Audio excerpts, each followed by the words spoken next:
Hello again. I just wanted to make another quick video. This is Star Thinker, Randy Pischel, on the Valentine Goose channel. And I have lots of channels. Valentine Goose just seemed to be the one where I put most of my treasure hunt videos, so I'm saving it. I did some paranormal stuff and some hiking stuff on here too. But this is where I'm talking about Forrest Fenn. So I'm going to keep everything on one channel so it's not spread across. I have like 8 channels. And I didn't want to spread things across too many channels. But anyway, I'm digressing. And I probably do that a lot because I'm dead tired right now. I'm in the process of moving. And if you look, I'm going to pan around. If you see my paranormal videos, you've got a tour of the house. And now this is the house completely tore apart. So... yeah, I work nights, so I've been getting off work. I was going to move all these black bins that I have. I have 7 black bins. That's my partial book collection. I'm like, I can't move, I'm too tired. But I'm waiting for some food to cool, so I thought I'd do a quick video. And I was watching a lot of videos last night. And like I said before, there's a jelly bean principle where if you average the number of guesses in a jelly bean hunt, you'll come really, really close to... the salt to how many jelly beans there are. So I've been doing that, and I've also been doing something else. I've been finding there's a lot of people, believe it or not, go around and ask your friends who's never heard of Forrest Fenn, who's never heard of this hunt. And I've been going up to a lot of these people, and I'm like, if I were to tell you to go where warmongers halt, where would you go? And it's an interesting question because a lot of people, they're like, I don't know, what does this have to do with anything?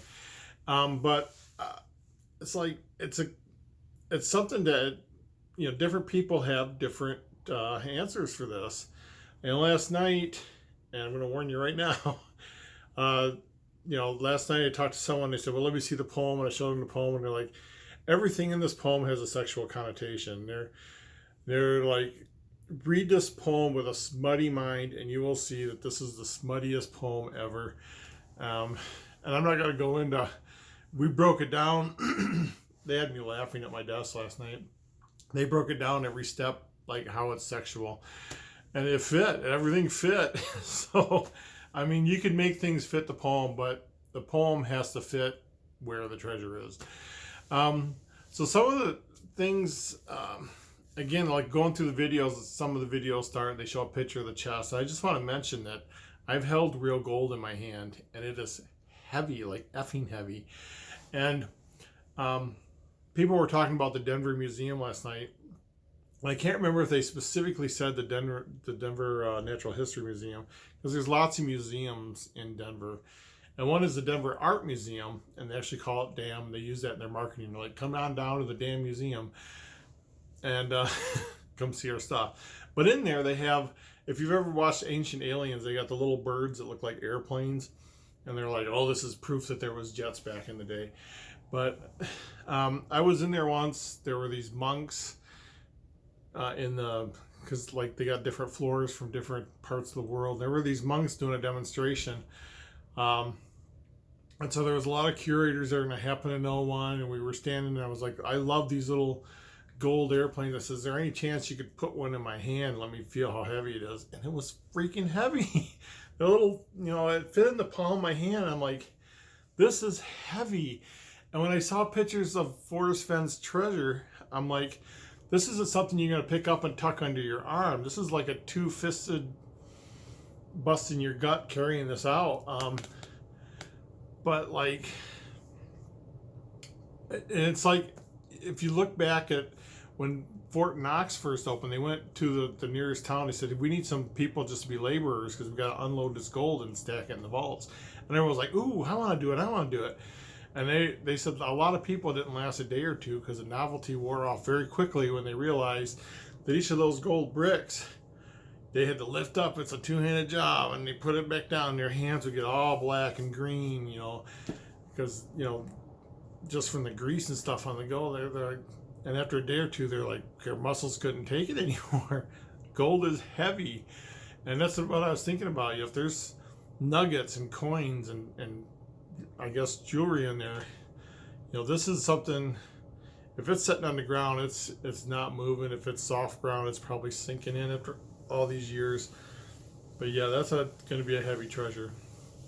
Have your backpack with you, and even then, I don't think I would trust. I'm an avid hiker, and I used to live in Colorado, and I have like a really good solid backpack, and I don't think I would trust that to carry this cask of gold. That's how heavy I think it is.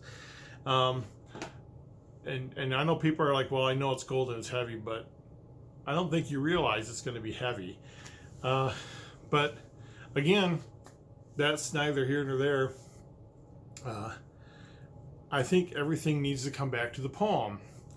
And, when I ask people where warm water's halt, and they, we start talking about the poem and stuff. And watching videos, and last night I watched a lot of videos. I started with Kyle Lazar's and K-Pros. They did a live 2-hour video. And a lot of people, in a lot of the videos, they always bring up what Forrest Fenn said in this interview and what he said in that interview and how he replied to this person, how he replied to that person. And I'm of the mind, and keep in mind, you guys have been doing this for 10 years, and I just started a couple weeks ago, but I'm of the mind that just use the poem. Now, the poem has clues in it, and everything else is hints. And you don't need the hints if you got the clues. So everything I think about comes back to how does that apply to the poem? And people are like, well, he parked in this parking lot and walked a mile. Well, how does that apply to the poem? Is a parking lot in the poem somewhere? He said he made 2 trips. Yeah, but how does that apply to the poem? And part of the discussion last night was he said something about going to, ending up at the Denver Museum. That's how I got talking about museums. Like I said, I'm tired. Please bear with me. But I used to practically live there. I bought the year pass every year I lived in Colorado, and after work I would go there, on weekends I would go there. I practically lived in the Denver Museum of Natural History, and I love crystals, and I would go into the crystal section and study the maps that were in there. Like, oh, this is where they found this, because all the crystals, well, most of the crystals in the crystal section, were actually found in Colorado. And they got reproductions of some of the world's largest diamonds and stuff. And I would study these, and it's very interesting. And I also get brave a few times. There were times I'd be walking. I'm like, I've never been behind this door, and I would just walk through the door. Not a lot of people will do that. And so it's like I've seen places, and plus I knew them. You get to know people there. And I've been behind the scenes. I've been there with performers that were performing and get behind the scenes. So I've been all over. I've found all the gnomes. If you don't know, there's gnomes hidden in the museum. But yeah, I used to live there. And to say, he parked a car there and went to the airport, especially 15 years ago, that's just not going to happen. Especially 15 years ago, there was no train from the city to the airport's way out of town. There's no buses. To go from the museum to the airport would have been an all-day thing. So you're not just going to park there and go to the airport. If you're going to fly out of Denver, you're going to park at the airport. There's tons and tons of parking there. And the airport's weird enough as it is. Don't Google Denver airport. But anyway, to say that there's a tie-in that he parked at the museum and then went to the airport, there's no point in doing that. You would drive and park at the airport. And and again, how does that apply to the poem? Where in the poem does it mention anything? The only thing I think was funny was if you go straight from the museum into the city and then over a little bit, and I think it's just a couple miles, a mile or two, you're at the home of Molly Brown, the unsinkable Molly Brown. And I've been there. I've taken the tour a couple times. And from memory, I'm like, she got her start in Leadville, I think. So if you go to Leadville, there's another home of Molly Brown. So she's a famous Brown. She married the miners, the owner of the mine, and that's how she got rich, and that's how she ended up on the Titanic. But yes, so A Denver solve, I would, hey, I got Denver tied up. Denver's my home. And yeah, I go back to Denver at least once a year because I go at least once a year to check to make sure that what I hit is still there. And I went last summer. I verified all the clues are still there. So, you know, I just can't see him using a city like that. But again, going back to the jelly bean principle, a lot of these videos I watched last night, and I realized it was the same kind of solve I came up with, and a lot of other people came up with it. So, like, if you're doing the averages, a lot of people came up with this solve. I'm looking at my map right now.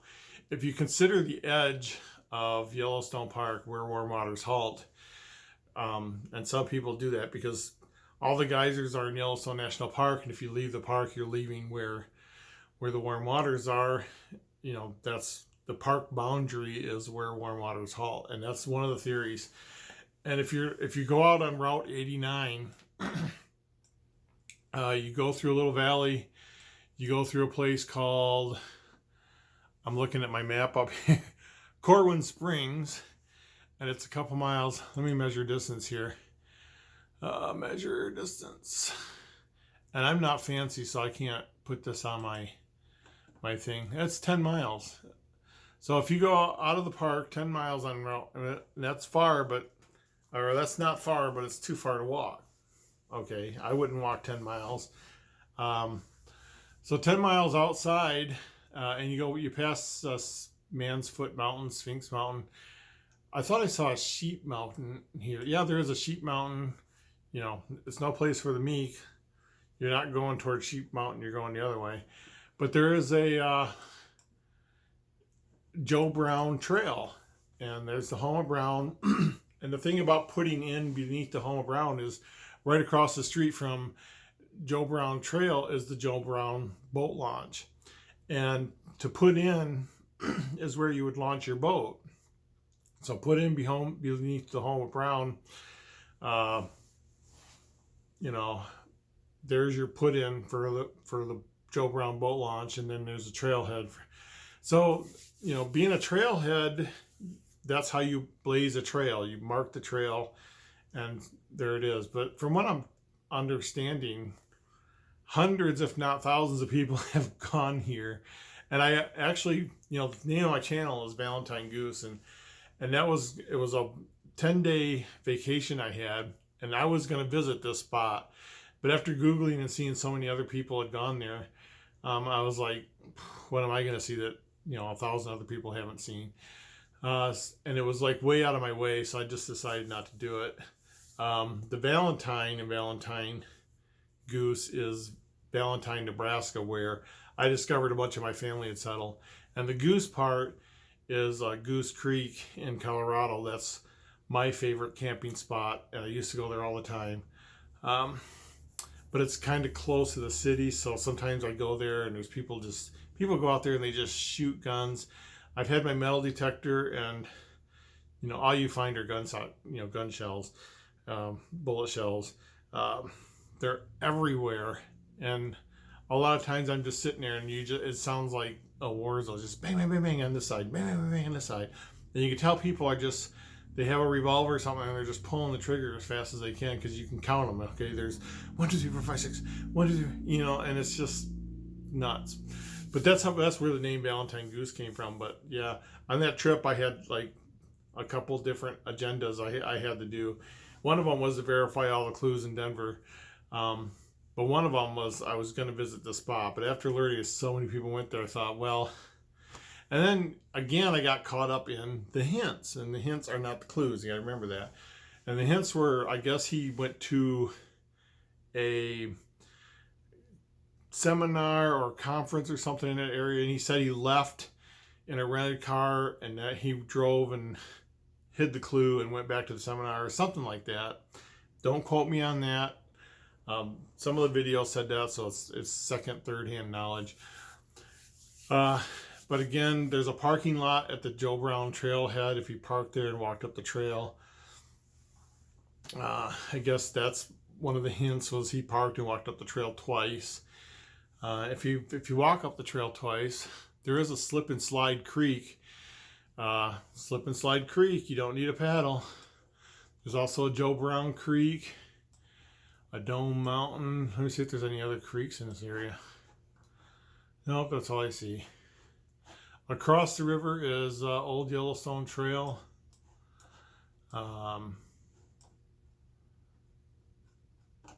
The trail, I can't tell if this is public land. I can't imagine there'd be a trail that wasn't public land, but it's not on Google Maps. It's not marked as public, so I'm not sure what kind of land would have a trail on it that's open to the public. It would have to be some kind of public land, because you wouldn't have a public trail on private land. And another thing they discuss in the videos is, what if Forrest owned the land that the treasure was on? And just to address that, if I'm in the woods hiking and I'm looking for something and I'm on public land and I come to some kind of border, and usually the borders are marked, even if I knew, well, let's say I didn't know, because he apparently he hid his name because it's an S corporation or something. But if I come to a border that's private land, I'm not going to cross that. And I don't think he would set that up, because he would have to tell someone it was on his land, because who's going to cross over into private land looking for stuff, looking for a treasure? I don't think many people would. And so I don't think he would do that, just for the fact that, everyone would come to that, see that it's a border, turn around, head back. No one would actually go into the private land to find the treasure, unless he specifically said, hey, that's my land, that's where you can go look. So anyway, and Sphinx, how would a Sphinx fit into the poem? I'd have to look at that again. But yeah, using the crowdsource, this is the solve I see the most of. And if you look at the jelly bean paradox, if you average the number of guesses in a jelly bean contest, you're going to get the number of jelly beans. So if you average, like, all the people out there looking that have revealed where they're looking, this is one of the spots that comes up the most in my searches, at least. And it's really hard to search for anything, because every time I think I got something, I'll put in a search just to look for information on it, and it comes up Forrest Fenn. I'm like, God dang it, I don't want to know about Forrest Fenn. I want to know about this area, But yeah, if I had to go out boots on the ground, this is probably one of the places I would go, is this Brown Trail. And there's a Red Mountain. He did talk about sliding, so Slide Creek. What's the name of the other creek? James Brown, or the Joe Brown Creek. And there's a Cedar Creek. There's a trailhead at Cedar Creek, but if you put in below the home of Brown, there's a boat launch there, and then there's Joe Brown Trailhead, and it's the Yellowstone River, so it could be a warm river coming out of Yellowstone. But yeah, that's the solve I see the most. If someone came here and said, hey, I'll give you gas money, this is where I would go. Anyway, I just wanted to get those things off my chest. Keep it in the poem. If it doesn't, hints are fine. And I don't have the book. I only have the poem and the map. And like I said, even the map is a hint, because when he first did this, it was just the poem. And again, and I said this in my last video, I think Forrest Fenn is like going, I thought a few hundred people would go out and look and it'd be done by now. And I think he's just like going, why can't people see it? Why, why can't people solve this? It's so simple. But then I think there's, and I've fallen into this trap, and it's really because, having written a treasure hunt book, he said he spent 15 years on this poem perfecting it, but I think he's gotten too close to it. If you're standing in front of a tree and you know every piece of bark and every branch on this tree, and you're like, why can't people see this tree? But then you don't realize that the people are outside, and all they see is this huge forest and foliage and shadows, and they're not going to see the tree. And I think there's a frustration. He's like, well, come closer, see the tree, it's right here. And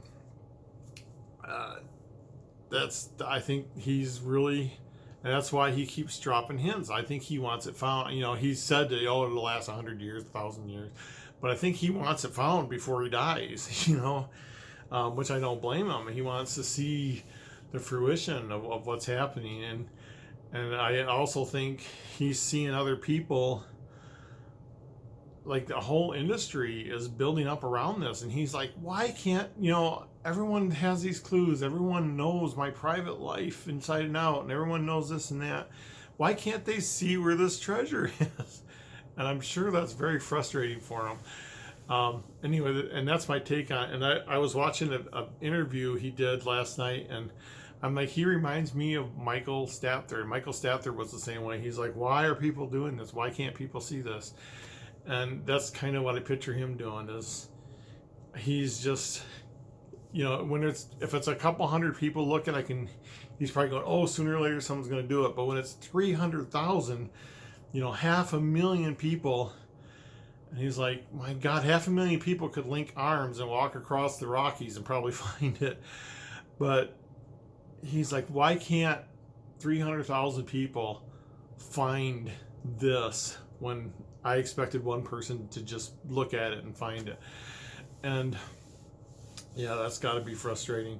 So anyway, I'm going to sign off, and I'm going to get this uploaded probably later today because I'm going to go take a nap. And then I got to move books. Today is book day. And then I realized that I haven't moved my rock collection yet, because when I was hiking in the Rockies, a lot of, you know, I have lots of quartz. Where I hiked, you literally couldn't take a step without stepping on quartz. That's how thick the quartz was. And I got videos posted on YouTube where I'm walking and I'm showing my feet, and like there's literally not room to put your foot down without stepping on quartz. So it's like, yeah, I got quartz and I got big chunks of fool's gold and stuff that I've collected over the years. And so after I moved books, it's like, oh, I just realized that the rocks are heavier than the books. And I got my mineral samples and stuff. So I got all that to look forward to today, and I just wanted to do this quick video because I watched so many videos last night, and I'll probably watch a bunch again tonight. I'm going to see if there's another place, because, I mean, no one's coming up. You know, I found one-offs. I went here, one-off, I went here. But the one that a lot of people are going to is this one. So, anyway, that's my thoughts. I'm Star Thinker. Go to Amazon, look for my book. Look under Randy Pischel. You'll see lots of books by me, but only one is a treasure hunt. Anyway, signing off. Take care and have a good day.